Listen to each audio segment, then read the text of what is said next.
The neighborhood toy store was alive with excitement. On a bright Saturday afternoon, colorful balloons floated above the aisles. Cheerful music played through the speakers, and children hurried from one display to another with wide smiles on their faces.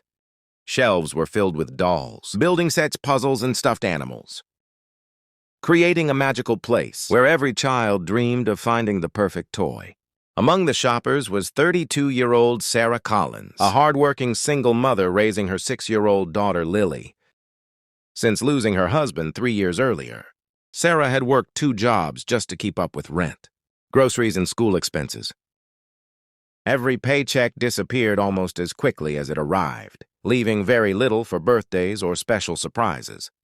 Lily skipped happily beside her mother until they reached the Barbie display. Her eyes immediately locked onto a beautiful Barbie doll and a colorful dream house set. "Mommy, look!" she said excitedly. "She's so pretty." Sarah picked up the price tag and quietly took a deep breath. The cost was far beyond what she could afford. She gently knelt beside her daughter and spoke in a soft voice. "I'm so sorry, sweetheart," she whispered. "I can't afford a Barbie for your birthday this year."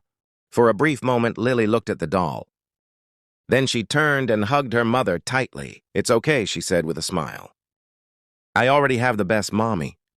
Sarah closed her eyes, fighting back tears as she hugged Lily.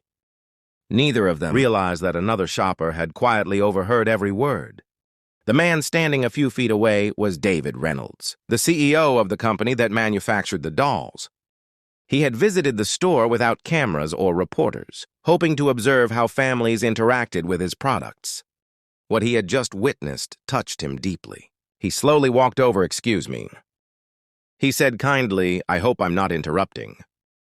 Sarah stood slightly embarrassed. "I'm sorry if we were being too loud."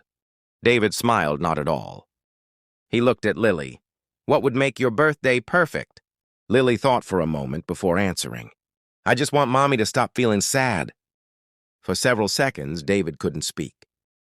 He glanced at Sarah, who quietly wiped away a tear. Then he called the store manager over and whispered a few words. Moments later, the manager returned, carrying a beautifully wrapped Barbie doll and dream house. He handed them to Lily. "These are a birthday gift from the store." Lily looked up in complete surprise for me. David nodded with a warm smile. "You deserve a wonderful birthday." Sarah tried to thank him, but emotion filled her voice. David gently shook his head. "You've already given your daughter the greatest gift. Any child could receive your love." Nearby shoppers who had witnessed the moment quietly applauded as Lily hugged both the gift and her mother. David smiled and quietly walked toward the exit without asking for recognition.